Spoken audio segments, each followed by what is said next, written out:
Bueno, vamos a hablar de los principios SOLID, que como hemos mencionado en otros vídeos, estamos intentando emplear. Los principios SOLID son unos principios informantes, unos principios que nos ayudan a hacer un buen diseño en la programación orientada a objetos, y por tanto son unos principios que deberíamos respetar, teniendo en cuenta que son eso, principios. No son reglas absolutamente inmutables, pero sí que son unos principios muy importantes, ya que nos van a permitir que nuestro código tenga una mayor mantenibilidad, una capacidad de ampliación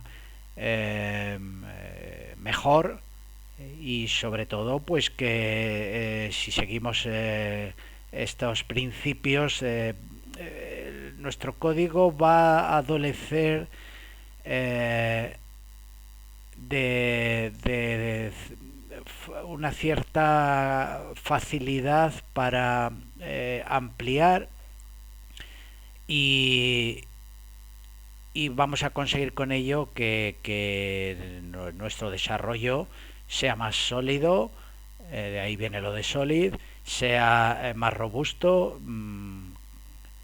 contenga menos errores y tenga luego menos fallos, porque una de las cosas que debemos evitar es que durante el desarrollo, las mejoras y el evolutivo de nuestro código, debemos evitar que lo que vamos haciendo vaya rompiendo otras cosas.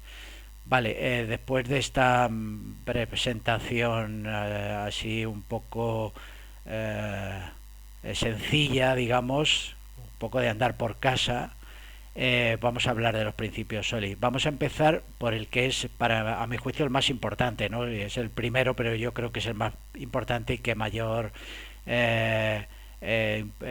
tenemos que poner mayor énfasis en él, que es el principio de responsabilidad única.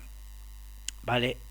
El principio de responsabilidad única nos dice que una clase debe tener una tarea o responsabilidad precisa, exacta, concreta. Mm, en este sentido, debemos pensar que cuando creamos una clase es digamos, el tampón o la estructura para crear nuestros objetos, y los objetos deben ser definidos. O sea, si tú lo que quieres es fabricar un coche, pues debe ser un coche, no debe ser un coche y parte de un avión.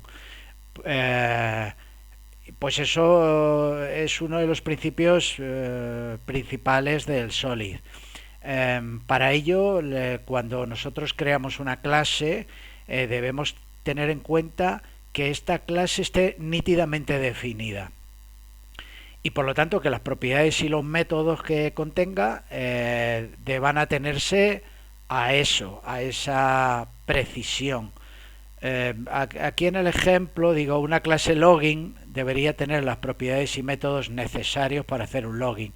Es decir, si tú vas a hacer un login y vas a crear la clase login o login user o lo que el nombre que queramos ponerle, normalmente en un login pues metemos un nombre de usuario o el email y una password, como estamos haciendo nosotros en nuestra aplicación a reformar. Vale, pues esa clase debe tener las propiedades email, password, o las propiedades más exactas y precisas. No debe contener otra información como fecha de nacimiento. ¿Para qué? Si es para hacerse un login. Y por lo tanto los métodos que contenga esa clase pues también deben ser los relacionados con el objetivo que tiene esa clase. ¿Con esto qué conseguimos? Pues con esto conseguimos que, primero, eh, el objetivo, al ser claro y preciso, la clase es más entendible, los métodos son más entendibles y por lo tanto más testeables.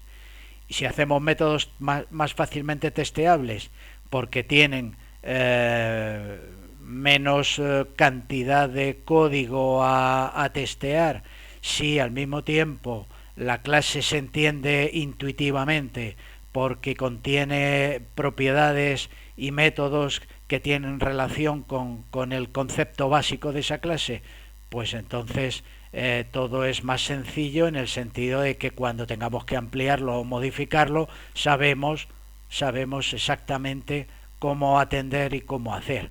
Es decir, si tenemos que modificar una clase login y sustituir el email, en nuestro caso, eh, por el username, es decir, vamos a meter un nombre de usuario en lugar de un email como método de identificación, eh, pues simplemente vamos a realizar esos cambios y estos cambios van a afectar a menos cantidad de código porque nuestra clase solo contenía password e email, los métodos que manejaban el logueado introduciendo password e email, y por lo tanto va a ser más sencillo modificar que si hay un montón de métodos ahí que no vienen al caso, propiedades que relacionan, etcétera.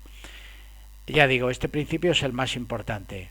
Cada vez que construimos una clase tenemos que tener a la cabeza claro y exacto qué queremos hacer, qué es el objeto a definir, qué propiedades precisas y exactas tienen y los métodos estrictamente necesarios para ello y no meter absolutamente nada más.